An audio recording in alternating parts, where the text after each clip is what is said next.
ఉద్యోగస్తులు అయితే వాళ్ళ జీతాలని, ఇంకా స్టూడెంట్స్ అయితే వాళ్ళ ఫీజెస్ని లేదా పాకెట్ మనీని, ఇంకా చిరు వ్యాపారస్తులు అయితే వాళ్ళకి వచ్చే డైలీ వేజెస్ని, ఇలా వాళ్ళు తమకు వచ్చే ఇన్కమ్ని ఆన్లైన్ గేమింగ్ ప్లాట్ఫామ్స్లో పెట్టి చాలామంది డబ్బులు పోగొట్టుకున్నారు.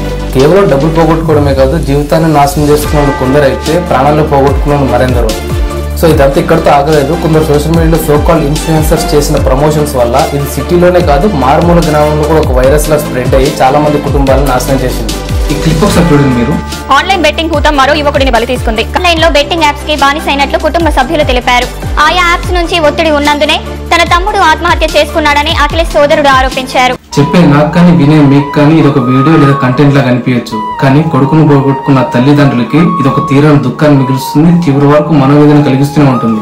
ఈ విషయాలని మనకు తెలుపుతూ చాలా అవేర్నెస్ కల్పించింది తెలంగాణ పోలీస్ డిపార్ట్మెంట్. ఇన్ఫాక్ట్ చాలా గట్టి స్టాండ్ తీసుకుందని చెప్పొచ్చు. ఈ సబ్జెక్ట్ మేము ముందుకు తీసుకోవడానికి ఒక పర్టికులర్ రీజన్ అయితే ఉంది. ఒక అడుగు ముందుకు వచ్చి అనలైజ్ చేస్తే ఈ గేమ్స్ రెండు రకాలుగా ఉంటాయి. Game by luck, game by skill. Game by skill నైపుణ్యంతో కూడిన ఏ ఆట అయినా కూడా చట్టరీత్యా తప్పు కాదు, ఇది యాక్చువల్గా 100% లీగల్. దీని గురించి మనకు ప్రస్తుతం అప్రస్తుతం. ఇంకా గేమ్ బై లక్ అంటే అదృష్టంతో కూడుకుని ఉంటాయి ఇవన్నీ. దీని సాఫ్ట్వేర్ ఆల్గరిథం ఎలా ఉంటుంది అంటే, నువ్వు 1000 రూపాయలు వేస్తే 2000 వస్తాయి, 2000 వేస్తే 4000 వస్తాయి, 4000 వేసావా 4000 పోతాయి. అక్కడితో ఆగుతావా 10,000 వేస్తావు, 1,00,000 వేస్తావు, ఇలా కోట్లు పోగొట్టుకుని కూడా చాలా మంది ఉన్నారు. దీనికి చెక్ పెట్టేందుకే భారత ప్రభుత్వం the promotion and regulation of online gaming bill 2025 ఇది ఆల్రెడీ పార్లమెంట్లో అంటే లోక్సభలో రాజ్యసభలో విత్ ఇన్ 72 అవర్స్లోనే పాస్ అయిపోయింది.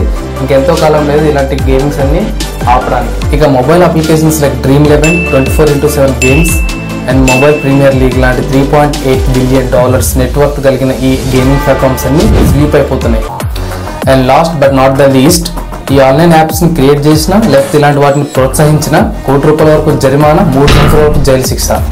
సో గైస్ జాగ్రత్తగా ఉండండి, ఇలాంటి ఆన్లైన్ గేమ్స్లో ఊబిలోకి దూరి ప్రాణాలు పోగొట్టుకోకండి. సో ఈ వీడియో మీకు నచ్చినట్టయితే లైక్ చేయండి, సబ్స్క్రైబ్ చేయండి, ఇంకా మీ ఫ్రెండ్స్కి కూడా షేర్ చేయండి, ఎందుకంటే ఈ విషయాన్ని వాళ్ళు కూడా తెలుసుకుంటారు. Thank you.